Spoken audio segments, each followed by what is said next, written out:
I gave myself 24 hours to make a game from scratch using the Godot game engine. This means I have to handle all the coding, art, and sound effects all by myself in a single day. So why was I doing this? Is to answer a question I had. Can I make a game in 24 hours?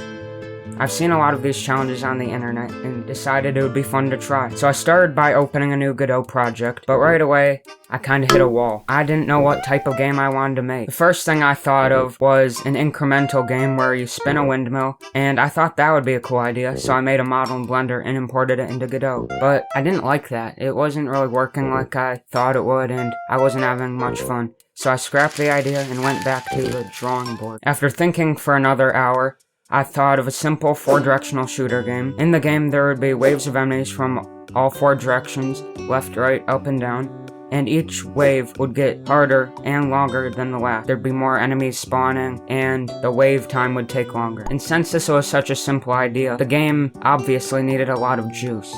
Juice is just what game developers call game feel. But anyway, I thought this idea was pretty good, so I started working on it. The first thing I needed was 4-directional movement. Then, we needed an object to shoot. Since you shoot automatically in this game, I set up a timer for between shots. It starts at 1 second, but I can make it whatever I want. Maybe you want to shoot 1,000 times per second. I mean, if you want your graphics card to explode. But anyway, now we can shoot. But we don't have anything to shoot at, so I got to work making enemies. To keep it simple, from each of the 4 directions, the enemies spawn and walk towards you. If they touch you, you lose. Like with the shooting, there's a timer that runs between each of the enemies' spawn time. The timers have a base time, which was 3 seconds, but some randomness is applied to it to stop all the enemies from spawning at the same time. Though this did bring up a new problem. The bullets were sometimes just going through the enemies and not despawning it. Well, I was actually a lot further ahead than I thought I'd be, so I decided maybe one extra mechanic could be cool. So I just need something simple. Maybe more enemies? No, that's too complex. More levels? I don't have enough time for that. Okay, how about upgrade? Okay, I think I can do it. So the plan was, I'd make it so you got an upgrade after every wave of enemies. I decided there'd be 4 upgrades, and after every wave you would pick one of 2 random upgrades.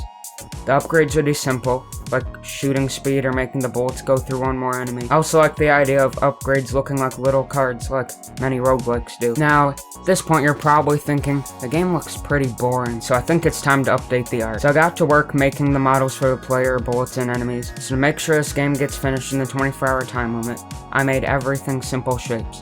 The enemies are just upside down triangles, and the bullets are just diamonds. But for the player, I thought something a little bit more complex, like a simple cannon model, would look good.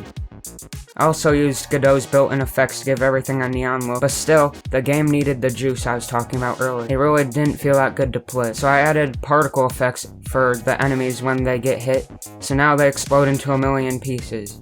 I mean, that's pretty satisfying. But it can be more satisfying. So I got some sound effects from a site called Upbeat and put them in the game. After that, I started on the upgrade card art. I needed 4 images, one for the piercing, which is going through more than one enemy, which at first looked like this, one for the movement speed and the shooting speed, which looked like this and this, and I needed one for the accuracy upgrade, which would make the player wobble around less, and it looked like this. I also realized I never updated the floor texture from the placeholder, so using Material Maker, which is just a free texture maker, I made this new one and gave it a purple glow. But my time was coming to an end, so to wrap it up, I made one last upgrade, the blank. It does nothing, or does it? I'm not gonna say anything. You can play my game for yourself on itch.io using the link in the description. And thank you for watching.